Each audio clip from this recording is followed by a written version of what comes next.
بسم اللہ الرحمن الرحیم۔ پیش خدمت ہے کہانی امرو اور کالا موتی۔ امرو یا سردار امیر حمزہ کے خیمے میں بیٹھا تھا۔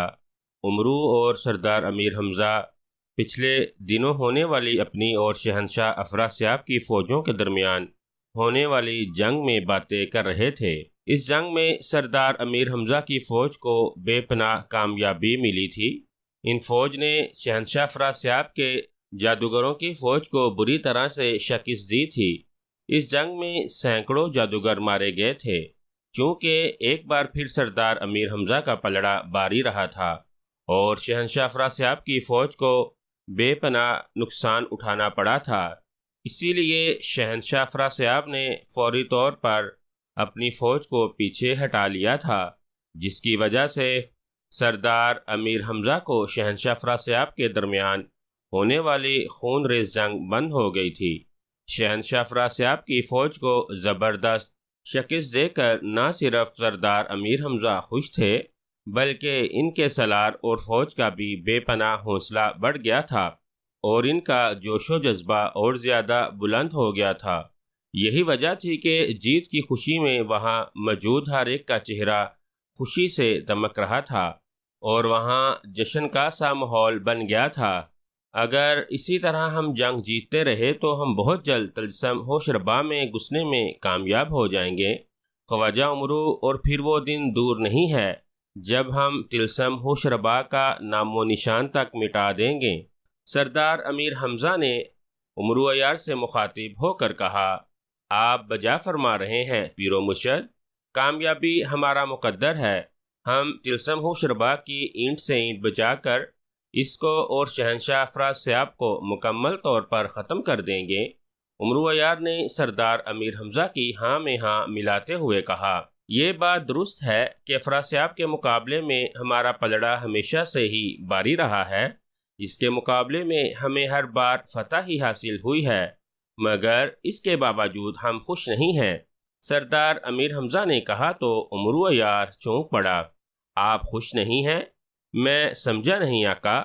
امرو عیار نے حیران ہو کر کہا، اسے یہ جان کر واقعی حیرت ہوئی تھی کہ ہر بار کی طرح اس بار بھی سردار امیر حمزہ نے واضح برتری حاصل کی تھی، لیکن اس کے باوجود کہہ رہے تھے کہ وہ خوش نہیں ہیں۔ دیکھو خواجہ امرو عیار، ہماری اور افراسیاب کی فوجوں کے درمیان برسوں سے جنگ جاری ہے۔ ہماری فوج آٹے میں نمک کے برابر ہے اور ہر بار افراسیاب ہماری فوج کے مقابلے میں سینکڑوں گنا بڑی فوج لے آتا ہے۔ ہم ان کا مقابلہ کرتے ہیں اور انہیں مار بگاتے ہیں، لیکن آج تک تم نے اس بات پر غور نہیں کیا اور نہ ہم نے۔ ہم طویل عرصے سے طلسم ہوشربا کے باہر موجود ہیں اور اسی جگہ افراسیاب اور اس کی فوجوں سے جنگ کرتے چلے آ رہے ہیں۔ اگر افراسیاب کی فوج ہمیں پیچھے نہیں ہٹا سکی تو ہم اس بات کو کیوں بھول رہے ہیں کہ ہم بھی کوشش کے باوجود آگے نہیں بڑھ پا رہے۔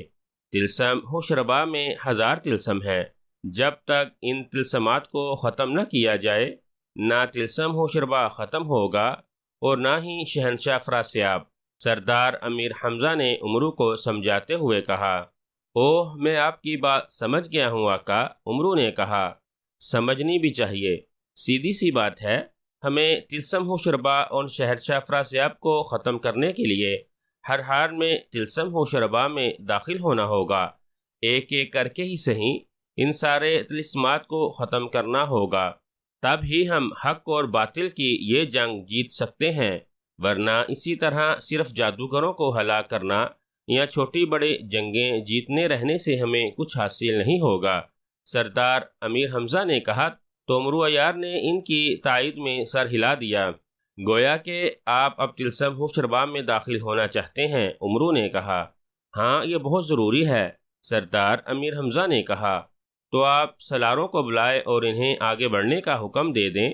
امرو نے کہا، سالاروں کو تو ہم حکم دے دیں گے اور ہمیں یقین ہے کہ ہماری فوج کا حوصلہ اتنا بلند ہے کہ وہ آگے بڑھنے سے ذرا بھی نہیں ہچکچائیں گے، مگر سردار امیر حمزہ کہتے کہتے رک گئے۔ مگر کیا آقا؟ امرو نے بے چین ہو کر پوچھا۔ خواجہ امرو، تم بار بار کیوں بھول جاتے ہو کہ شہنشاہ افراسیاب نے طلسم ہوشربا کے گرد آگ کی دیوار قائم کر رکھی ہے جس کے شعلے آسمان کو چھوتے نظر آتے ہیں۔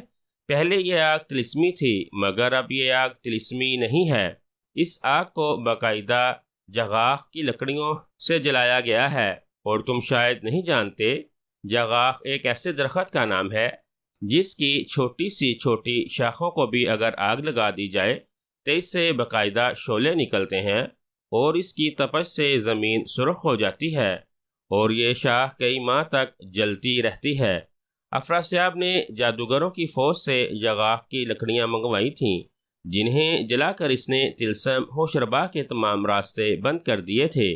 اس آگ سے جادوگر تو اپنی جادوئی طاقتوں سے آ جا سکتے تھے مگر ہماری فوج اس آگ سے نہیں گزر سکتی تھی۔ اس خوفناک کی آگ کی تیز حدت ہی ہے جو ہمیں طلسم ہوشربا کی سرحدوں سے دور رکھے ہوئے ہیں۔ جب تک جغاخ کی لکڑیاں جلتی رہیں گی ہم میں سے کوئی بھی طلسم ہوشربا میں داخل نہیں ہو سکے گا۔ سردار امیر حمزہ کہتے چلے گئے، جغاخ کی لکڑیاں، اوہ یہ میرے لیے بالکل نئی بات ہے آقا کہ طلسم ہوشربا کی سرحدوں پر جو آگ کی دیوار بنائی گئی ہے وہ جغاخ کی لکڑیاں جلا کر بنائی گئی ہے۔ عمرو نے کہا، اس کے لہجے میں بے پناہ حیرت تھی۔ پہلے ہمیں اس بات کے بارے میں کوئی علم نہیں تھا، ہمیں یہ بات رات کو خواب میں ہمارے بڑے پیر و مرشد نے بتائی ہے۔ سردار امیر حمزہ نے کہا، اوہ اور کیا بتایا ہے آپ کے پیر و مرشد نے؟ عمرو نے چونک کر کہا، انہوں نے ہمیں جغاخ کی لکڑیوں کے بارے میں تفصیل بتاتے ہوئے کہا تھا کہ اس آگ کو سرد کرنے کے بعد ہی ہم طلسم ہوشربا کی طرف پیش قدمی کر سکتے ہیں، ورنہ ہم ساری زندگی یہیں پڑے رہیں گے اور طلسم ہوشربا کو کبھی ختم نہیں کر سکیں گے۔ سردار امیر حمزہ نے کہا، کیا آپ کے پیر و مرشد نے آپ کو یہ نہیں بتایا کہ جغاخ کی آگ کیسے بجھائی جا سکتی ہے؟ عمرو نے پوچھا۔ بتایا ہے، سردار امیر حمزہ نے اس بات میں سر ہلا کر کہا۔ او پھر تو بہت اچھی بات ہے، کیا کہا ہے انہوں نے؟ عمرو نے اشتیاق بھرے لہجے میں کہا، ان کا کہنا ہے کہ چونکہ جغاخ کی لکڑیوں کو جادو کے زور سے آگ لگائی گئی ہے اسی لیے اسے کسی عام طریقے سے نہیں بجھایا جا سکتا۔ اس آگ میں اگر کالا موتی ڈال دیا جائے اور یہ آگ سرد پڑ جائے گی۔ سردار امیر حمزہ نے کہا، کالا موتی؟ عمرو عیار نے کہا، ہاں لیکن جغاخ کی لکڑی کو بجھانے کے لیے عام کالا موتی نہیں چاہیے، اس کے لیے ہمیں اس کالے موتی کو حاصل کرنا ہوگا جو سارم دیو کے پاس موجود ہے۔ اس کالے موتی میں ایسی خاصیت ہے کہ اسے اگر آگ کے سمندر میں بھی پھینک دیا جائے تو سمندر کی آگ فوراً بجھ جاتی ہے۔ سردار امیر حمزہ نے کہا، یہ سارم دیو کون ہے اور کالے موتی کا اس کے پاس ہونے کا کیا مطلب ہے؟ عمرو نے کہا، یہ میں نہیں جانتا، پیر و مرشد نے مجھے صرف اس کالے موتی اور سارم دیو کے بارے میں بتایا تھا۔ انہوں نے کہا تھا کہ ہمیں سارم دیو کو تلاش کر کے اس سے کالے موتی کو حاصل کرنا ہوگا۔ اس کالے موتی سے جغاخ کی آگ کو ختم کیے بغیر ہمارا طلسم ہوشربا میں داخل ہونا ناممکن ہے۔ سردار امیر حمزہ نے کہا، اگر آپ کو آپ کے پیر و مرشد نے سارم دیو کے بارے میں نہیں بتایا کہ وہ کس نسل کا دیو ہے، کہاں رہتا ہے اور اس سے کالا موتی کیسے حاصل کیا جا سکتا ہے، تو پھر ہم اس تک پہنچیں گے کیسے؟ عمرو نے پریشان ہوتے ہوئے کہا، یہی سوچ سوچ کر تو ہم پریشان ہیں۔ سردار امیر حمزہ نے کہا، آقا اگر آپ اجازت دیں تو میں کالے موتی اور سارم دیو کے بارے میں معلومات حاصل کر لوں۔ چند لمحے خاموش رہنے کے بعد عمرو نے سردار امیر حمزہ سے مخاطب ہو کر کہا، اوہ کیا ایسا ممکن ہے؟ سردار امیر حمزہ نے پوچھا، بالکل ممکن ہے آقا، آپ بس حکم فرمائیے۔ عمرو نے مسکراتے ہوئے کہا، او شاید تم اپنی کراماتی چیزوں سے کالے موتی کے بارے میں پوچھو گے، بہرحال اس میں حکم کی کیا بات ہے؟ یہ کام ہمیں تو ہر حال میں کرنا ہے اور ظاہر ہے یہ کام تمہیں ہی کرنا ہوگا۔ کیسے کرنا ہے یہ تم بہتر جانتے ہو۔ سردار امیر حمزہ نے کہا، ٹھیک ہے آقا، میں ابھی تھوڑی دیر میں آتا ہوں اور آپ کو سب کچھ بتا دیتا ہوں۔ عمرو نے کہا تو سردار امیر حمزہ نے اس بات میں سر ہلا دیا۔ عمرو اٹھا اور انہیں سلام کر کے ان کے خیمے سے باہر آ گیا اور سیدھا اپنے خیمے کی طرف بڑھتا چلا گیا تاکہ وہ اطمینان سے اپنی سنہری تختی سے سارم دیو اور کالے موتی کے بارے میں پوچھ سکے۔ سارم دیو انتہائی خوفناک اور بھیانک دیو تھا۔ اس دیو کا قد کاٹ عام دیو سے کہیں زیادہ بڑا تھا۔ وہ جب کھڑا ہوتا تو اس کا سر اونچے اونچے پہاڑوں سے بھی اوپر اٹھ جاتا تھا۔ اس دیو کا رنگ سیاہ تھا، اس کا سر گنجا، آنکھیں گول گول اور بیل کی آنکھوں جیسی بڑی تھیں۔ اس کا ناک لمبا اور آگے سے بے حد نوکیلا تھا۔ اس کے سر پر 2 لمبے لمبے سینگ بھی تھے جو بالکل سیدھے اور تیر کی طرح نوکیلے تھے۔ سارم دیو سیاہ دیو کا سردار تھا جو دیو کی سب سے بڑی قوت سمجھی جاتی تھی۔ وہ پرستان سے ہزاروں میل دور سرمئی رنگ کے پہاڑوں کے درمیان وسیع و عریض وادی میں رہتے تھے جہاں کسی دوسرے دیو اور جن کا پہنچنا ناممکن تھا۔ اس وادی کو چاروں طرف سے بڑے بڑے اور انتہائی بے حد بلند و بالا پہاڑوں نے گھیر رکھا تھا۔ سارم دیو نے اس وادی میں باقاعدہ اپنی سلطنت بنا رکھی تھی۔ اس کا وہاں عظیم الشان شاہی محل تھا جہاں وہ شہنشاہوں کی طرح سے رہتا تھا۔ اس کے محل میں ہزاروں دیو غلام اور سینکڑوں پریاں کنیزیں تھیں۔ سارم دیو انتہائی طاقتور ہونے کے ساتھ ساتھ جادوئی صلاحیتوں کا بھی مالک تھا جس کی وجہ سے تمام دیو اس سے بے حد ڈرتے تھے، اس کے سامنے اپنا سر جھکا دیتے تھے۔ سارم دیو کو اپنی جسمانی اور جادوئی طاقتوں پر بے حد ناز تھا۔ وہ سمجھتا تھا کہ دنیا میں اس سے بڑا طاقتور اور بہادر کوئی نہیں ہے۔ اسے چونکہ اپنی طاقتوں پر بے حد زیادہ گھمنڈ تھا، اسی لیے وہ انتہائی ظالم اور سفاک دیو بن چکا تھا۔ سارم دیو اپنی جادوئی طاقتوں کو برقرار رکھنے اور دنیا کا بڑا جادوگر بننے کے لیے انسانوں اور جانوروں پر بے حد ظلم کرتا تھا۔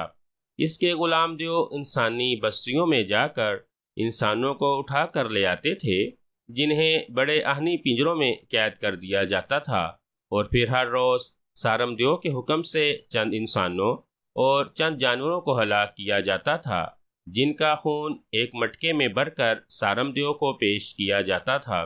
سارم دیو خون سے بھرے ہوئے مٹکے کو منہ لگا کر ایک ہی سانس میں سارا خون پی جاتا تھا۔ اب بھی سارم دیو اپنے شاہی کمرے میں ایک زرنگار مسند پر بیٹھا ہوا تھا۔ اس کے دونوں ہاتھوں میں چاندی کا بڑا سا مٹکا تھا جس میں انسانوں اور جانوروں کا خون بھرا ہوا تھا۔ سارم دیو نے مٹکے کو منہ سے لگا کر رکھا تھا اور مٹکے کا خون گٹا گٹ پیتا جا رہا تھا۔ اس کے سامنے 2 لہیم شہیم دیو باقاعدہ ہاتھ باندھے ہوئے نہایت موزبانہ انداز میں کھڑے تھے۔ یہ دیو غلام دیو تھے جو انسانوں اور جانوروں کو ہلاک کر کے ان کا خون مٹکے میں بھر کر لاتے تھے۔ سارم دیو نے مٹکے سے خون کا آخری قطرہ تک پیا اور مٹکا ہونٹوں سے ہٹا دیا۔ اس کا منہ خون سے بھر گیا تھا جس کی وجہ سے وہ اور زیادہ خوفناک اور بھیانک ہو گیا تھا۔ خون پینے کی وجہ سے اس کی آنکھیں بھی سرخ ہو گئی تھیں۔ بہت خوب، آج خون میں نیا اور انوکھا مزہ تھا، سارم دیو نے خالی مٹکا ایک دیو کی طرف بڑھاتے ہوئے کہا، جس نے آگے بڑھ کر نہایت ادب سے مٹکا لیا اور واپس اپنی جگہ پر جا کر کھڑا ہو گیا۔ آقا، آج جانوروں کے مقابلے میں انسانوں کے خون کی مقدار زیادہ تھی، اس دیو نے موزبانہ لہجے میں کہا۔ کیا مطلب؟ سارم دیو نے چوں کر کہا، پہلے ہم 6 اور 4 جانوروں کو ہلاک کر کے ان کے خون سے مٹکا بھرتے تھے، لیکن آج ہمارے پاس صرف ایک ہی جانور تھا جس کی وجہ سے ہم نے 9 انسانوں اور 1 جانور کو ہلاک کیا تھا۔ غلام دیو نے کہا، او، اسی لیے آج خون کا ذائقہ ہمیں بے حد پسند آیا ہے۔ ٹھیک ہے، آج سے تم اسی طرح 9 انسانوں اور 1 جانور کا ہمیں خون مہیا کیا کرو گے، 1 مٹکا صبح اور 1 شام کو، سمجھ گئے تم؟ سارم دیو نے کہا۔ اس کی آواز بھی اس کے باری وجود کی طرح بے حد باری اور گرجدار تھی۔ جو حکم آقا، غلام دیو نے سر جھکا کر کہا۔ جاؤ، جا کر ہمارے نائب گاڈم دیو کو بھیجو، سارم دیو نے کہا۔ جو حکم آقا، غلام دیو نے کہا، اور پھر وہ دونوں الٹے قدموں چلتے ہوئے کمرے سے باہر نکل گئے۔ جیسے ہی دونوں غلام دیو باہر نکل گئے، اچانک کمرے کا درمیانی فرش پھٹا اور اس میں سے نیلے رنگ کا دھواں نکلنے لگا۔ فرش پھٹنے اور نیلے دھوئیں کو دیکھ کر سارم دیو بری طرح سے چونک پڑا۔ نیلا دھواں پھٹتے ہوئے فرش پر بادل کے ٹکڑے کی طرح پھیل گیا تھا، اور پھر اچانک اس دھوئیں سے ایک بد شکل لڑکی ابھر آئی۔ اس لڑکی کا چہرہ بے حد بھیانک تھا۔ سر کے بال لمبے لمبے اور ہوا میں اڑ رہے تھے۔ اس کا چہرہ لمبوترا تھا۔ اس کے منہ میں دائیں بائیں دو نکیلے دان تھے۔ اس نے زرد رنگ کا لبادے نما لباس پہن رکھا تھا، جسے کمر سے اس نے زرد پٹی سے باندھ رکھا تھا۔ شاری، تم یہاں کیوں آئی ہو؟ سارم دیو نے اس بھیانک لڑکی کو دیکھ کر حیرت اور انتہائی غصیلے انداز میں گرجتے ہوئے کہا۔ شاری آقا سارم دیو کو سلام کرتی ہے۔ شاری نے سارم دیو کے سامنے جھکتے ہوئے نہایت محضبانہ مگر چیختی ہوئی آواز میں کہا، او نہیں، میں پوچھ رہا ہوں کیوں آئی ہو یہاں؟ تمہیں اور تمہاری 3 بہنوں کو میں نے کوہ آتش پر کالے موتی کی حفاظت پر مامور کر رکھا ہے۔ میں نے تم چاروں کو سختی سے حکم دیا تھا کہ تم میں سے کوئی چڑیل وہاں سے نہیں ہٹے گی۔ پھر تم، سارم دیو نے بری طرح سے گرجتے ہوئے کہا، میں آقا کو ایک خطرے سے آگاہ کرنے کے لیے آئی ہوں۔ شاری چڑیل نے سارم دیو کے گرجدار لہجے سے خوف زدہ ہو کر کہا، خطرہ؟ کیسا خطرہ؟ سارم دیو نے چونک کر کہا، کالا موتی خطرے میں ہے آقا۔ شاری چڑیل نے کہا۔ اس کی بات سن کر پہلے تو سارم دیو حیرت سے اس کی شکل دیکھتا رہا، پھر جیسے ہی اسے شاری چڑیل کی بات سمجھ میں آئی، وہ یک لخت اچھل پڑا۔ کیا کہا تم نے؟ کالا موتی خطرے میں ہے؟ سارم دیو نے حلق کے بل چیختے ہوئے کہا، ہاں آقا، میں نے کالے موتی پر ایک انسان کا سایہ پڑتے دیکھا ہے، جس کی وجہ سے کالے موتی کی سیاہ چمک بے حد کم ہو گئی ہے، اور جس کا صاف مطلب ہے کہ کوئی آدمزاد اس موتی کو حاصل کرنے کے لیے آ رہا ہے۔ شاری چڑیل نے کہا تو سارم دیو ایک بار پھر اچھل پڑا۔ کوئی آدمزاد کالے موتی کو حاصل کرنے کے لیے آ رہا ہے؟ یہ تم کیا بکواس کر رہی ہو شاری چڑیل؟ سارم دیو نے بھیانک لہجے میں کہا، کالے موتی میں آپ کی جان ہے آقا۔ آپ نے ہی کہا تھا کہ ہم چاروں بہنوں کو ہر حال میں اس موتی کی حفاظت کرنی اور ہر وقت اس موتی پر نظر رکھنی ہے۔ اس موتی کو اس وقت تک کوئی خطرہ نہ ہوگا جب تک اس کی چمک قائم رہے گی۔ آپ نے یہ بھی کہا تھا کہ اس موتی میں یہ بھی خاصیت ہے، اگر کسی کو اس موتی کے بارے میں علم ہو گیا اور کسی نے آپ کو ہلاک کرنے اور اس موتی تک پہنچنے کا سوچا بھی، تو موتی پر اس کا سایہ پڑنا شروع ہو جائے گا، چاہے وہ کوئی آدمزاد ہو، جن ہو، دیو ہو یا کوئی جانور۔ ساتھ ہی کالے موتی کی چمک بھی کم ہو جائے گی۔ ایسی صورت میں آپ نے ہمیں تاکید کی تھی کہ ہم اس کی خبر آپ کو ہر حال میں اور فوراً دیں۔ شاری چڑیل نے کہا، او ہاں، مگر انسان کا سایہ کالے موتی پر؟ کسی انسان کا سایہ کیسے پڑ سکتا ہے؟ سارم دیو نے قدرے پریشان ہوتے ہوئے کہا، ہو سکتا ہے کسی جادوگر انسان کو اس کالے موتی کی حقیقت کا علم ہو گیا ہو۔ اس کالے موتی میں یہ بھی خاصیت ہے کہ جس کے پاس ہوگا اس کا آپ کو غلام بننا پڑے گا، اور ظاہر ہے جس کا آپ جیسا غلام ہو وہ دنیا کا طاقتور انسان بن جائے گا۔ شاری چڑیل نے کہا، ہاں یہ ممکن ہے۔ واقعی کالے موتی کو کوئی بہت بڑا جادوگر ہی حاصل کرنے کی کوشش کر سکتا ہے، اور پوری دنیا میں جادوگروں کا شہنشاہ افراسیاب ہی ہے جو اس کالے موتی کو حاصل کرنے کی کوشش کر سکتا ہے۔ اگر وہ انسان واقعی شہنشاہ افراسیاب ہے تو ہمیں کالے موتی کی حفاظت اور زیادہ سخت کرنی پڑے گی، ورنہ افراسیاب جیسا جادوگر واقعی آسانی سے اس موتی تک پہنچ سکتا ہے اور ہمیں اس کا غلام بن کر رہنا پڑے گا۔ ہم اور کسی انسان کے غلام بنے ایسا تو ہم سوچ بھی نہیں سکتے۔ سارم دیو نے کہا، پھر آقا ہمارے لیے کیا حکم ہے؟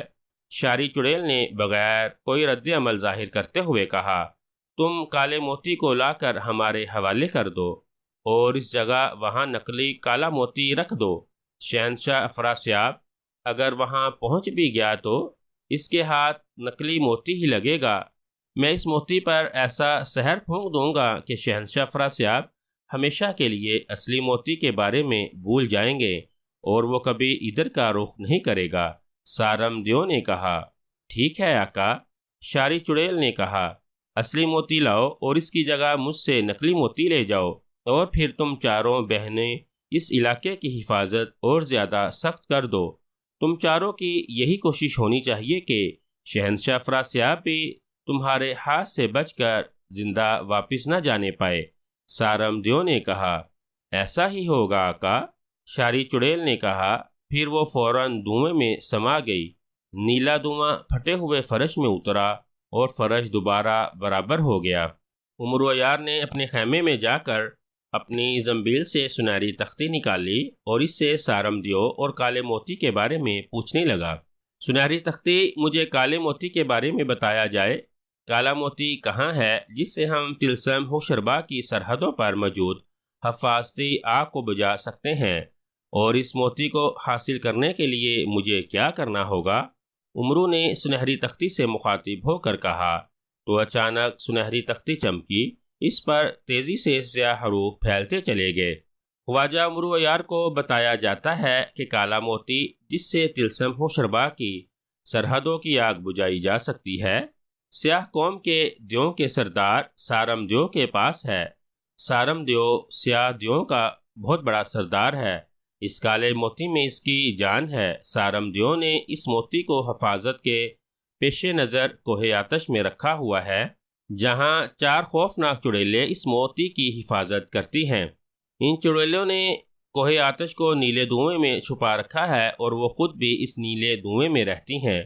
اگر غلطی سے بھی کوئی جانور اس نیلے دھوئیں میں چلا جائے تو اس زہریلے دھوئیں کا زہر اس جانور کو ایک لمحے میں ہلاک کر دیتا ہے، اور اگر کوئی اس نیلے دھوئیں سے بچ جائے تو جادوگر چڑیلیں اس کو ہلاک کر دیتی ہیں۔ سنہری تختی کے الفاظ پڑھ کر امرو عیار اس انداز میں سر ہلانے لگا جیسے وہ بات سمجھ گیا ہو۔ اوہ، کوہ آتش، اس سے کیا مراد ہے؟ امرو نے پوچھا تو سنہری تختی پر پہلے والے حروف غائب ہو گئے اور اس کی جگہ نئے حروف ابھر آئے۔ کوہ آتش ایک جادوئی پہاڑ ہے جو چاروں طرف سے آگ میں گرا ہوا ہے۔ اس پہاڑ پر چلنے والی آگ اس قدر تیز ہے کہ میل دور سے بھی اس کی بے پناہ تپش محسوس ہوتی ہے، اور جو اس جلتے ہوئے پہاڑ کے نزدیک جاتا ہے ایک لمحے میں جل کر بھسم ہو جاتا ہے۔ سنہری تختی پر ابھرے ہوئے الفاظ پڑھ کر امرو عیار نے بے اختیار ہونٹ بھینچ لیے۔ اگر میں اس کالے موتی تک پہنچنے اور اسے حاصل کرنے کی کوشش کروں تو مجھے کیا کرنا ہوگا؟ امرو نے پوچھا تو تختی پر سے پہلے الفاظ مٹھے اور اس کی جگہ نئے الفاظ پھیلتے چلے گئے۔ امرو عیار کو اس زہریلے دھوئیں سے گزر کر سب سے پہلے 4 چڑیلوں کو ہلاک کرنا ہوگا اور پھر کوہ آتش کی آگ کو بجھانا ہوگا۔ جب امرو عیار کالے موتی کے پاس پہنچ جائے گا تو سارم دیو بھی اس کے سامنے آ جائے گا، جس سے امرو کو اپنی حفاظت کرنی ہوگی۔ کوہ آتش کہاں ہے؟ امرو نے پوچھا۔ کوہ آتش یہاں سے جنوب میں 10,000 میل دور نیلے سمندر کے قریب نیلے جزیرے پر ہے۔ اس جزیرے تک پہنچنے کے لیے امرو کو اپنی کراماتی چیزوں کا استعمال کرنا ہوگا۔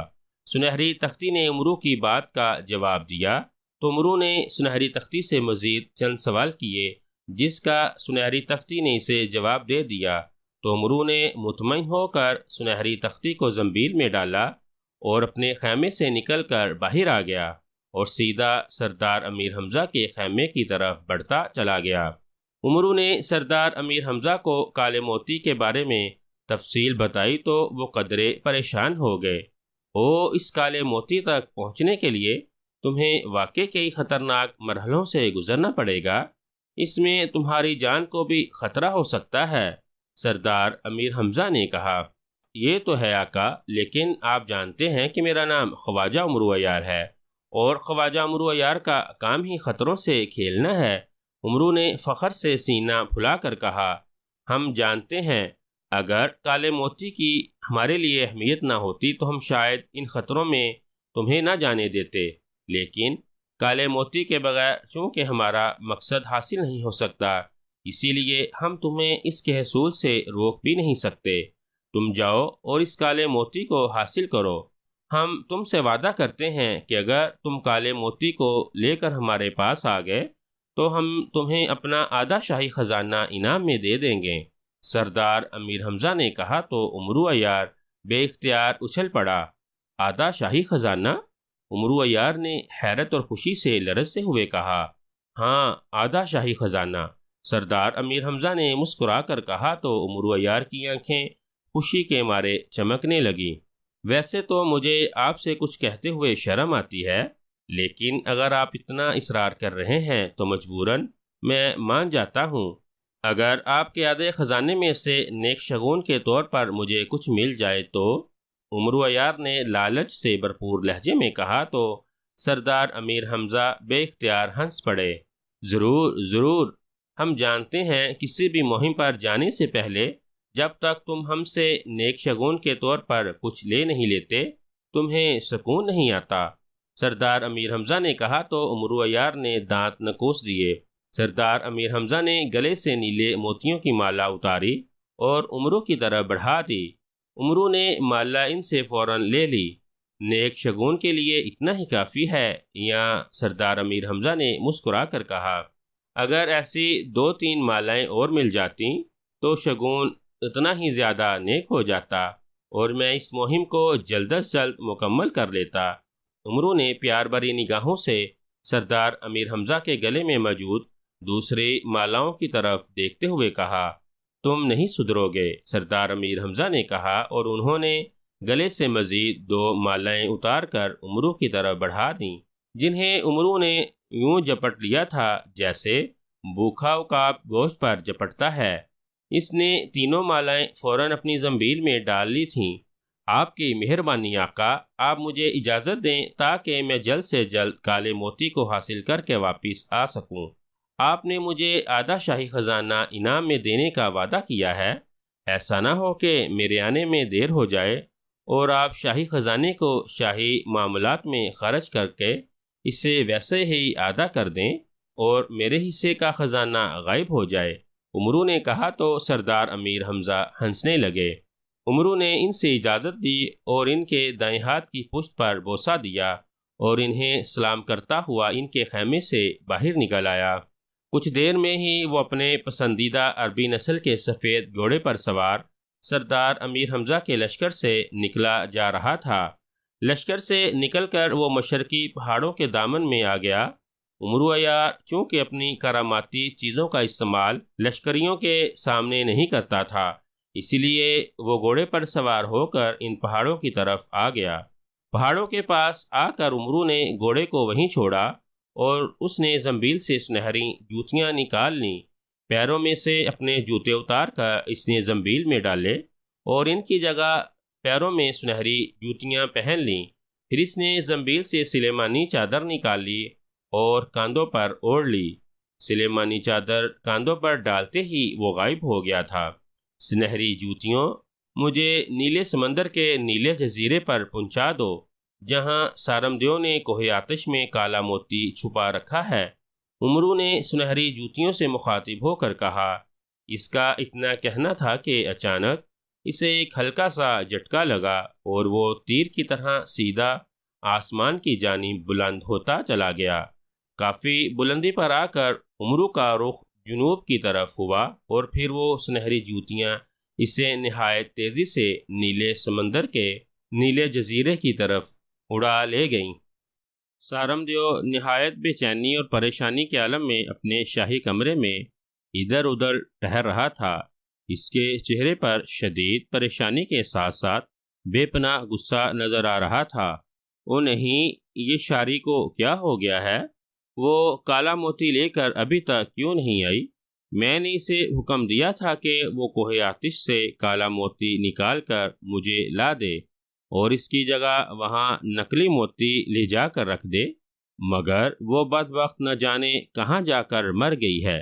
سارمدیو نے غصے اور پریشانی سے بڑبڑاتے ہوئے کہا، آخر وہ آدمزاد کون ہے؟ وہ کالا موتی کیوں حاصل کرنا چاہتا ہے؟ کیا واقعی وہ شہنشاہ افراسیاب ہے اور کالے موتی کو حاصل کر کے مجھے اپنا غلام بنانا چاہتا ہے، مگر کیوں شہنشاہ افراسیاب کو میری کیا ضرورت پڑ گئی ہے؟ وہ تو خود بے پناہ جادوئی طاقتوں کا مالک ہے۔ سارمدیو نے پریشانی کے عالم میں کہا۔ پھر اچانک جیسے اسے کوئی خیال آیا، اوہ اوہ، وہ جو کوئی بھی ہے مجھے اس کے بارے میں کشالہ ہی بتا سکتی ہے۔ کشالہ یقیناً جانتی ہوگی وہ کون ہے جو کالے موتی کو حاصل کرنے کے لیے کوہ آتش کی طرف جا رہا ہے، اور کیوں؟ سارمدیو نے کہا۔ چند لمحے وہ سوچتا رہا، پھر اس نے کچھ پڑھ کر بایاں پیر زور سے زمین پر مارا تو ایک زوردار دھماکہ ہوا اور اس کے قدموں سے کچھ فاصلے پر فرش پھٹ گیا۔ دوسرے لمحے پھٹے ہوئے فرش سے دھواں سا نکلا اور ایک جگہ پھیل گیا۔ پھر اچانک اس دھوئیں نے ایک نہایت حسین اور خوبصورت پری کا روپ دھار لیا۔ اس پری کا لباس سرخ تھا، اس کے بال اور بڑے بڑے پر بھی سرخ رنگ کے تھے۔ کشالہ پری آقا کی خدمت میں سلام عرض کرتی ہے۔ خوبصورت پری نے سارمدیو کے سامنے سر جھکاتے ہوئے موزبانہ لہجے میں کہا، کشالہ، ہم نے تمہیں ایک ضروری کام کے لیے بلایا ہے۔ سارمدیو نے کہا، حکم کرے آقا۔ کشالہ پری نے موزبانہ لہجے میں کہا، ہمیں اطلاع ملی ہے کہ آدم زادوں کی دنیا میں سے کوئی آدم زاد ہمارے کالے موتی کو حاصل کرنا چاہتا ہے۔ کیا تم بتا سکتی ہو کہ وہ آدم زاد کون ہے اور کالے موتی کو حاصل کرنے کا اس کا مقصد کیا ہے؟ سارمدیو نے کشالہ پری سے پوچھا۔ ضرور آقا، کیوں نہیں، میں آپ کو ابھی بتا دیتی ہوں، کشالہ پری نے کہا۔ اس نے دائیں بائیں ہاتھ لہرائے اور ساتھ ہی آنکھیں بند کر لیں۔ وہ منہ ہی منہ میں کچھ پڑھ رہی تھی۔ سارمدیو اس کی جانب بے چین نظروں سے دیکھ رہا تھا۔ چند لمحوں تک کشالہ پری اسی طرح آنکھیں بند کیے منہ میں کچھ پڑھتی رہی۔ پھر اس نے اچانک آنکھیں کھول دیں۔ اس کی آنکھیں یک لخت سرخ ہو گئی تھیں، جیسے اس کے سارے جسم کا خون اس کی آنکھوں میں سمٹ آیا ہو۔ کچھ معلوم ہوا؟ سارمدیو نے اسے آنکھیں کھولتے دیکھ کر بے چینی سے پوچھا۔ جی آقا، میں نے معلوم کر لیا ہے، کشالہ پری نے اس بات میں سر ہلا کر کہا۔ اوہ، کون ہے وہ؟ جلدی بتاؤ، سارمدیو نے اسی انداز میں کہا۔ اس کا نام خواجہ امرو عیار ہے آقا، جو کالے موتی کو ایک نیک مقصد کے لیے حاصل کرنے کے لیے آ رہا ہے، کشالہ پری نے کہا۔ خواجہ امرو عیار؟ نیک مقصد؟ کیا مطلب؟ سارمدیو نے حیرت بھرا لہجے میں کہا، جیسے وہ کشالہ پری کی بات نہ سمجھ سکا ہو۔ تو کشالہ پری نے اسے ساری بات بتا دی۔ اوہ، وہ کالے موتی کو آگ میں جھونک دینا چاہتا ہے اور تم اسے نیک مقصد کہہ رہی ہو؟ ساری بات سن کر سارمدیو نے کشالہ پری کو وسیلی نظروں سے گورتے ہوئے کہا، ان کا مقصد نیک ہی ہے آقا۔ یہ الگ بات ہے کہ اگر اس موتی کو آگ میں جھونک دیا جائے تو اس سے آپ فوراً ہلاک ہو جائیں گے، مگر جیسے ہی وہ موتی طلسم ہوشربا کی سرحدوں پر موجود آگ میں گرے گا، چغاق لکڑیوں کی آگ فوراً بجھ جائے گی۔ اور کشالہ پری نے کہا، اپنی بکواس بند کرو، ان کا مقصد نیک ہے یا نہیں، مگر وہ میری جان کا دشمن ہے، میں اسے کالے موتی کے قریب نہیں جانے دوں گا۔ سارمدیو نے کہا، آپ کو ایسا ہی کرنا چاہیے آقا۔ کشالہ پری نے اس بات میں سر ہلاتے ہوئے کہا، او نہیں، میں نے شاری کو حکم دیا تھا کہ وہ کوہ آتش سے کالے موتی کو نکال کر یہاں لے آئے اور اس کی جگہ وہاں نقلی موتی لے جا کر رکھ دے۔ پھر شاری ابھی تک کالے موتی کو لے کر یہاں کیوں نہیں آئی؟ سارمدیو نے غصے سے سر جھٹکتے ہوئے کہا، آقا، شاری کالے موتی کو وہاں سے نہیں لا سکتی۔ کشالہ پری نے کہا تو اس کی بات سن کر سارمدیو بری طرح سے اچھل پڑا۔ شاری کالے موتی کو یہاں نہیں لا سکتی؟ کیوں؟ کیوں؟ سارمدیو نے کہا، آقا، کالا موتی کوہ آتش میں ہے۔ کوہ آتش پر جب تک آگ جل رہی ہے سوائے آپ کے وہاں کوئی نہیں جا سکتا۔ اگر شاری نے کوہ آتش کے قریب جانے کی کوشش بھی کی تو وہ لمحوں میں جل کر بھسم ہو جائے گی۔ کشالہ پری نے کہا، اوہ، یہ تو میں بھول ہی گیا تھا، میں نے واقعی شاری کو نیلا پھول تو دیا ہی نہیں۔ نیلے پھول کے بغیر وہ کوہ آتش کے غار میں کیسے جائے گی؟ اس نے تو اپنی جادوئی صلاحیتوں سے کالے موتی کی چمک مانند ہوتے اس پر انسانی سایہ پڑتے دیکھا ہوگا۔ سارم دیو نے ہونٹ چباتے ہوئے کہا، ہاں آقا، جب تک نیلا پھول کوہ آتش پر نہ پھینکا جائے اس وقت تک کوہ آتش کی آگ سرد نہیں ہو سکتی، اور جب تک کوہ آتش کی آگ سرد نہ ہو جائے اس وقت تک کسی کو کوہ آتش کے قریب جانا بھی ناممکن ہے۔ کشالہ پری نے کہا، ہاں میں جانتا ہوں، ٹھیک ہے، میں نے کوہ آتش کو بنایا ہی ہے کہ میرے سوا اس غار میں کوئی بھی داخل نہیں ہو سکتا، مگر امرو یار تو کیا افراسیاب بھی یہاں آ جائے تو وہ بھی اس وقت تک اس غار میں داخل نہیں ہو سکتا جب تک وہ مجھ سے نیلا پھول حاصل نہ کر لے۔ مجھے کالے موتی کے گرد موجود حفاظتی انتظامات پر بے حد بھروسہ ہے، لیکن اس کے باوجود میں چاہتا ہوں کہ وہ اصلی کالا موتی میرے پاس رہے اور ان طلسمات میں نقلی موتی رکھ دیا جائے، تاکہ اگر کوئی ان طلسمات کو ختم کر کے اس موتی تک پہنچ بھی جائے تو وہ اس کالے موتی کو حاصل نہ کر سکے۔ سارم دیو نے کہا، تو پھر آپ شاری کا انتظار کریں، وہ جب کوہ آتش میں داخل نہ ہو سکے گی تو وہ لازماً یہاں آئے گی، پھر آپ اسے یہ نیلا پھول دے کر اس سے کالے موتی کو یہاں منگوا لیں۔ کشالہ پری نے کہا، ہاں میں ایسا ہی کروں گا، اب تم جاؤ، جب مجھے تمہاری دوبارہ ضرورت ہوگی تو میں بلا لوں گا۔ سارم دیو نے کہا، تو کشالہ پری اسے جھک کر سلام کر کے پھر وہاں دوبارہ دھواں بنی اور پھر وہ دھواں بن کر دوبارہ فرش میں سما گئی۔ اس کے زمین میں سماتے ہی فرش دوبارہ برابر ہو گیا تھا۔ جیسے ہی کشالہ پری وہاں سے غائب ہوئی، اچانک جماکہ ہوا اور سارم دیو کے سامنے شاری نمودار ہو گئی۔ اوہ شاری، تم!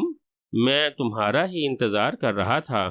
اچھا ہوا تم جلدی واپس آ گئی ہو، میں تمہیں نیلا پھول دینا بھول ہی گیا تھا جس سے تم کوہ آتش کی آگ بجھا سکتی ہو۔ تم یہی رکو، میں تمہارے لیے نیلا پھول لے کر آتا ہوں۔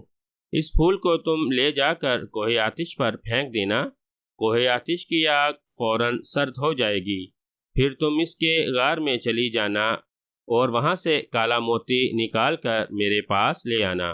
سارم دیو نے شاری چڑیل کو دیکھ کر جلدی جلدی سے کہا، ہاں آقا، میں آپ سے نیلا پھول لینے ہی آئی ہوں۔ شاری چڑیل نے کہا، ٹھیک ہے، تم رکو، میں ابھی آتا ہوں۔ سارم دیو نے کہا۔ اس نے دائیں بائیں ہاتھ لہرائے اور اچانک وہاں سے غائب ہو گیا۔ آقا امرو! اٹھتے اٹھتے امرو کو ایک بار ایک مگر تیز آواز سنائی دی تو امرو عیار بے اختیار چونک پڑا۔ وہ آسمان کی انتہائی بلندیوں پر اڑ رہا تھا، وہاں اس کے قریب کوئی چھوٹا سا پرندہ بھی دکھائی نہیں دے رہا تھا۔ او محافظ بونے، کیا یہ تم ہو؟ اچانک امرو کو زنبیل کے محافظ بونے کا خیال آیا تو اس نے زنبیل کا منہ کھول دیا۔ اسی لمحے زائیں کی آواز کے ساتھ زنبیل کا محافظ بونا زنبیل سے نکل کر باہر آ گیا۔ اس بونے کے ننھے ننھے پر تھے، وہ پھڑ پھڑاتا ہوا امرو کے ساتھ ساتھ اڑنے لگا۔ ہاں آقا، میں کب سے آپ کو آوازیں دے رہا ہوں مگر آپ میری آواز سن ہی نہیں رہے تھے، محافظ بونے نے شکایتی لہجے میں کہا۔ او دراصل یہاں ہوا بہت تیز ہے، تیز ہوا کی وجہ سے کان سائیں سائیں کر رہے تھے، جس کی وجہ سے میں تمہاری آواز سن ہی نہیں سکا تھا۔ بہرحال کہو، تم زنبیل سے باہر کیوں آئے ہو؟ کیا کوئی خاص بات ہے؟ امرو نے کہا۔ زنبیل کا محافظ بونا امرو کی اجازت کے بغیر زنبیل سے نہیں نکلتا تھا۔ اگر کوئی اہم بات ہوتی تب وہ خود بخود زنبیل سے باہر آتا تھا، یا پھر جب امرو عیار بے ہوش ہوتا اور اس کی جان کو یقینی خطرہ ہوتا تھا تب وہ امرو کی مدد کے لیے خود ہی زنبیل سے نکل آتا تھا۔ ہاں آقا، میں آپ کو بہت اہم بات بتانے آیا ہوں، محافظ بونے نے اس بات میں سر ہلا کر کہا۔ تو بتاؤ کیا بات ہے؟ امرو نے کہا۔ آقا، آپ کو سنہری تختی نے بتایا تھا کہ کوہ آتش کے گرد 4 خوفناک چڑیلیں موجود ہیں، محافظ بونے نے کہا۔ ہاں بتایا تھا، امرو نے کہا۔ ان چڑیلوں کے نام شاری، ماری، ٹاری اور کاری ہے۔ میں آپ کو ان کے بارے میں کچھ اور باتیں بتانا چاہتا ہوں۔ محافظ بونی نے کہا، کیا بتانا چاہتے ہو؟ عمرو نے کہا، جب چاروں چڑیلیں آپ کے سامنے آئیں گی تو وہ خود ہی آپ کو اپنا نام بتا دیں گی۔ آپ فوراً زنبیل سے خنجر ابراہیمی نکالنا اور پھر اس خنجر کی نوک اونچی کر کے اپنا منہ ان چڑیلوں سے دوسری طرف کر لینا۔ آپ کو منہ دوسری طرف کرتا دیکھ کر سب سے پہلے شاری چڑیل آپ کے سامنے آ جائے گی۔ جیسے ہی وہ آپ کے سامنے آئے گی، آپ اسے شاری چڑیل کی جگہ کاری یا ماری چڑیل کہہ کر اسے خنجر ابراہیمی مار دینا۔ شاری چڑیل فوراً ہلاک ہو جائے گی۔ اس کے بعد ماری چڑیل آپ کے سامنے آئے گی تو آپ اس کا بھی اصل نام نہیں لیں گے، بلکہ اسے شاری چڑیل کہہ کر اسے خنجر ابراہیمی مار دیں گے۔ اسی طرح باری باری باقی وہ دو چڑیلیں بھی جب آپ کے سامنے آئیں تو آپ اس کے اصلی ناموں کی جگہ دوسری چڑیلوں کے نام لے کر انہیں خنجر مار دینا۔ اگر آپ نے غلطی سے بھی کسی چڑیل کا اصل نام لے لیا تو آپ فوراً جل کر بھسم ہو جائیں گے۔ محافظ بونے نے عمرو کو سمجھاتے ہوئے کہا، اوہ، مجھے کیسے معلوم ہوگا کہ میرے سامنے کس نام کی چڑیل پہلے آئی ہے؟ اگر میں نے غلطی سے اسی کا نام لے دیا تو؟ عمرو نے بکھلائے ہوئے لہجے میں کہا، جب چڑیلیں آپ کے سامنے نمودار ہوں گی اور وہ آپ کو اپنا نام بتائیں گی تو آپ ان کی کوئی نہ کوئی نشانی یاد رکھنا ہوگی۔ اس نشانی سے ہی آپ کو پتہ چل سکے گا کہ آپ کے سامنے کون سی چڑیل ہے اور اس کا اصل نام کیا ہے۔ محافظ بونی نے کہا، حیرت ہے، بڑی الجھن میں ڈال دیا ہے تم نے مجھے۔ سنہری تختی نے تو مجھے بتایا تھا کہ ان چاروں چڑیلوں کی شکلیں بالکل ایک جیسی ہیں اور انہوں نے ایک جیسے ہی لباس پہن رکھے ہیں، ان میں معمولی سا بھی فرق نہیں ہے۔ پھر میں ان کی الگ الگ نشانیاں کیسے یاد رکھوں گا؟ عمرو نے کہا، ایسا کرنا آپ کے لیے بہت ضروری ہے، ورنہ میں بتا چکا ہوں کہ آپ فوراً جل کر راکھ بن جائیں گے۔ محافظ بونی نے کہا تو عمرو نے بے اختیار ہونٹ بھینچ لیے۔ اچھا ٹھیک ہے، تم نے آ کر اطلاع دی، اس کا شکریہ۔ عمرو نے کہا، ایک بات اور میں آپ کو بتانا چاہتا ہوں آقا۔ محافظ بونی نے کہا، بتاؤ بھائی، اب اور کیا کہنا ہے تمہیں؟ عمرو نے کہا، آقا، سارمدیو کو اس بات کا پتہ چل گیا ہے کہ آپ اس کا کالا موتی حاصل کرنے آ رہے ہیں۔ محافظ بونی نے کہا تو عمرو یار بری طرح سے چونک پڑا۔ اوہ، یہ تم کیا کہہ رہے ہو؟ سارمدیو کو کیسے معلوم ہو گیا؟ ابھی تو میں اس کے طلسمات میں نہیں پہنچا۔ عمرو نے حیرت زدہ لہجے میں کہا تو محافظ بونے نے اسے شاری چڑیل کے بارے میں بتا دیا۔ یوں تو سارمدیو کو اپنے قائم کیے ہوئے طلسمات پر بہت بھروسہ ہے، لیکن اس کے باوجود اسے ڈر ہے کوئی نہ کوئی ان طلسمات کو فنا کرنے اور کالے موتی کو لے جا سکتا ہے۔ اصل میں سارمدیو بہت وہمی ہے، وہ اپنے سوا کسی پر اعتماد نہیں کرتا، اسی لیے اس نے شاری حکم کو چڑیل دیا ہے کہ وہ کوہ آتش سے کالا موتی لا کر اسے دے دے اور جس کی جگہ وہاں نکلی موتی لے جا کر رکھ دے محافظ بونے نے کہا، اوہ پھر عمرو نے کہا، شاری چڑیل سارمدیو کے حکم سے واپس کوہ آتش کی طرف چلی گئی ہے، لیکن سارمدیو اسے نیلا پھول دینا بھول گیا تھا۔ اس نیلے پھول کو لے جا کر جب تک شاری چڑیل کوہ آتش پر نہیں پھینکے گی، وہ اس وقت تک کوہ آتش کی آگ سرد نہیں ہوگی۔ جب کوہ آتش کی آگ سرد ہوگی تب ہی کوہ آتش کے غار میں داخل ہوا جا سکتا ہے، اور آقا، آپ کے لیے بھی وہ نیلا پھول حاصل کرنا بہت ضروری ہے۔ نیلے پھول کو حاصل کیے بغیر آپ کوہ آتش کو سرد نہیں کر سکیں گے۔ محافظ بونے نے کہا، مگر اس نیلے پھول کے بارے میں تو سنہری تختی نے مجھے کچھ بتایا ہی نہیں۔ عمرو نے کہا، میں آپ کو بتا رہا ہوں نا، آپ کو سب سے پہلے سارمدیو کے محل میں جانا ہوگا۔ سارمدیو جب تک اپنی مرضی سے آپ کو نیلا پھول نہیں دے گا، آپ اس پھول کو حاصل نہیں کر سکتے۔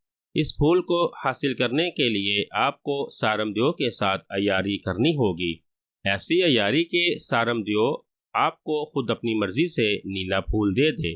محافظ بونے نے کہا، مگر سارم دیو ایسا کیسے کر سکتا ہے؟ امرو نے کہا، یہ میں نہیں جانتا، اس کے لیے آپ کو خود ہی عقل استعمال کرنی ہوگی۔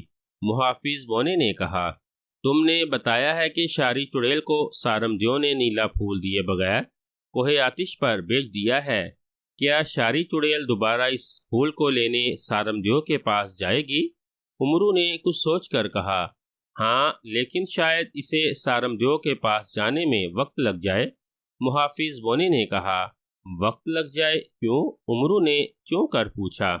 کوہ آتش کا طلسم ہزاروں میل دور ہے، شاری چڑیل ضرور ہے اور وہ جادو بھی جانتی ہے، مگر اس کے اڑنے کی رفتار بے حد کم ہے، وہ ابھی واپس کوہ آتش میں پہنچی بھی نہیں ہوگی۔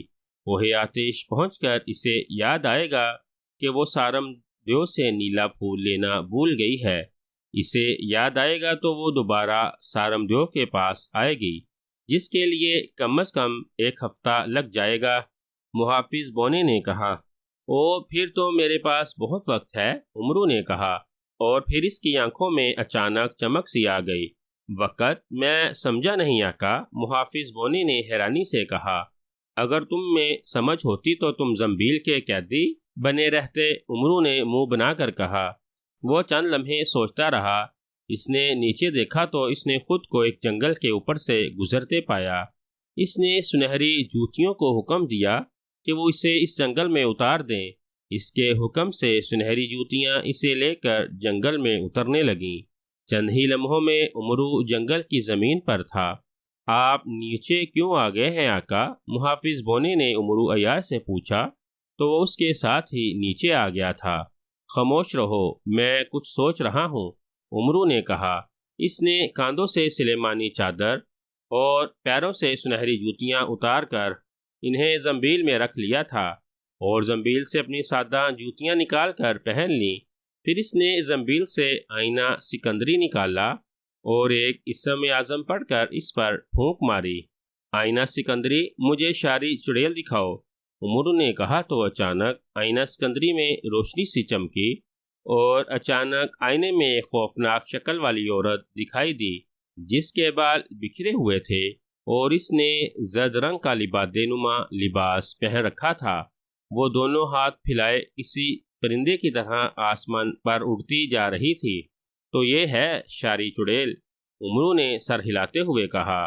ہاں آقا، یہی ہے وہ، یہ کوہ آتش کے طلسم کی طرف جا رہی ہے، محافظ بونے نے کہا۔ امرو نے اس کی بات کا کوئی جواب نہ دیا۔ اس نے زنبیل سے مٹر کے دانے کے برابر ایک سرخ رنگ کا موتی نکالا اور اسے منہ میں رکھ لیا۔ محافظ بونے، تم زنبیل میں چلو۔ امرو نے زنبیل کا منہ کھول کر محافظ بونے سے مخاطب ہو کر کہا تو محافظ بونے نے اس بات میں سر ہلا دیا اور اچک کر امرو کی زنبیل میں چلا گیا۔ اس کے زنبیل میں داخل ہوتے ہی امرو نے زنبیل کا منہ بند کر لیا۔ اس نے آئینہ سکندری بھی زنبیل میں رکھ لیا تھا۔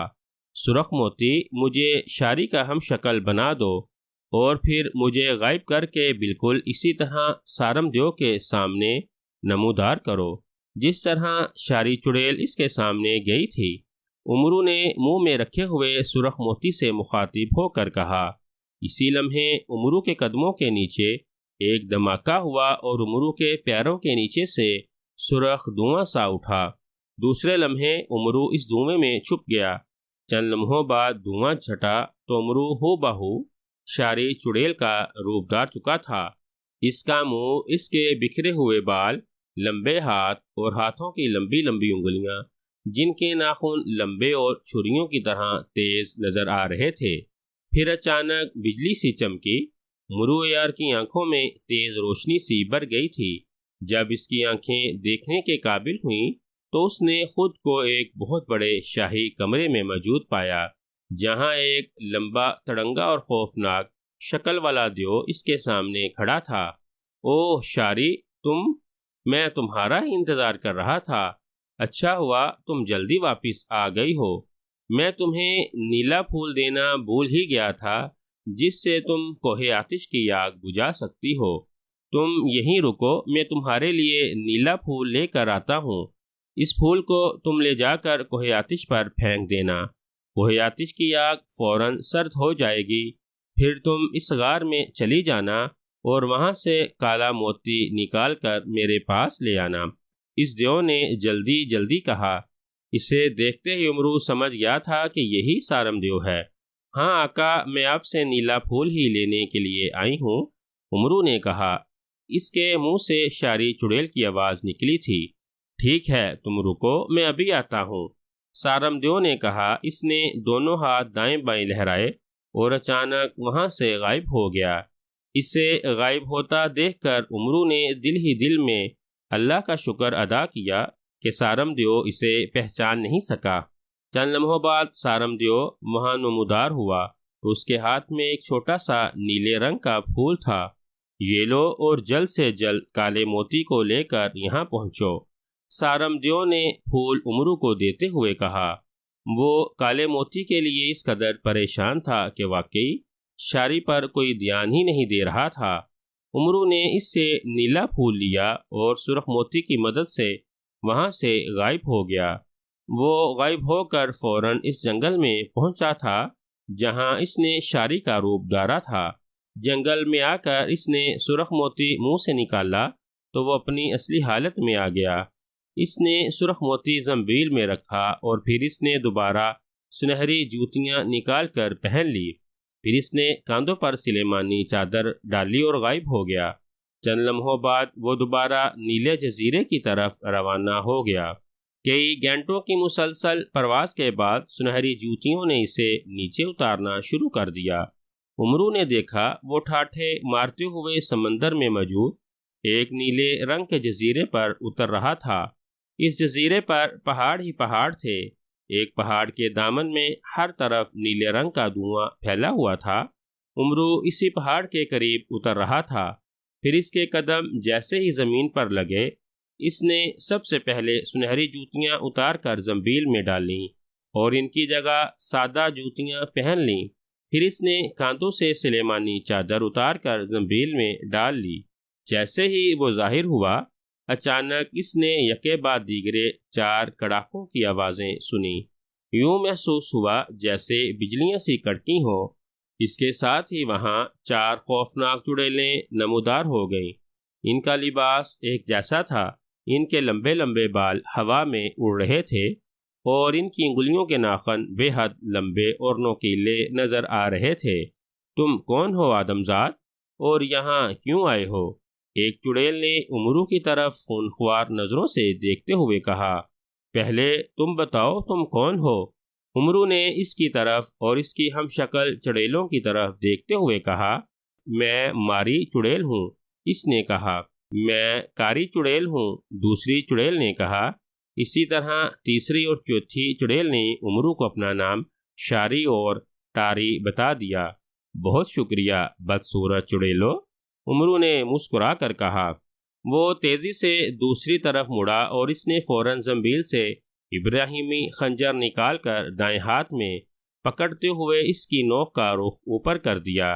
عمرو نے ان کا نام سن کر ان کی نشانیاں دیکھ کر اسی طرح سے ان کے نام ذہن نشین کر لیے تھے۔ 4 چڑیلوں کو دیکھ کر عمرو سمجھ گیا کہ شاری چڑیل جو سفر میں تھی وہ بھی وہاں پہنچ گئی تھی۔ ان چڑیلوں کا رنگ روپ ایک جیسا تھا، مگر ان کی آنکھوں کے رنگ میں واضح فرق تھا۔ کاری چڑیل کی آنکھیں ہلکی زرد تھیں، ماری کی آنکھوں کا رنگ سنہرا اور اسی طرح ٹاری کی آنکھیں نیلی نیلی سی تھیں اور شاری کی سیاہ۔ یہ کیا تم نے اپنا منہ دوسری طرف کیوں کر لیا ہے؟ کاری چڑیل نے چیختے ہوئے کہا، مگر عمرو نے اس کی بات کا کوئی جواب نہ دیا۔ باری باری ان 4 چڑیلوں نے عمرو کو آوازیں دیں، مگر عمرو دوسری طرف منہ کیے خاموش کھڑا رہا۔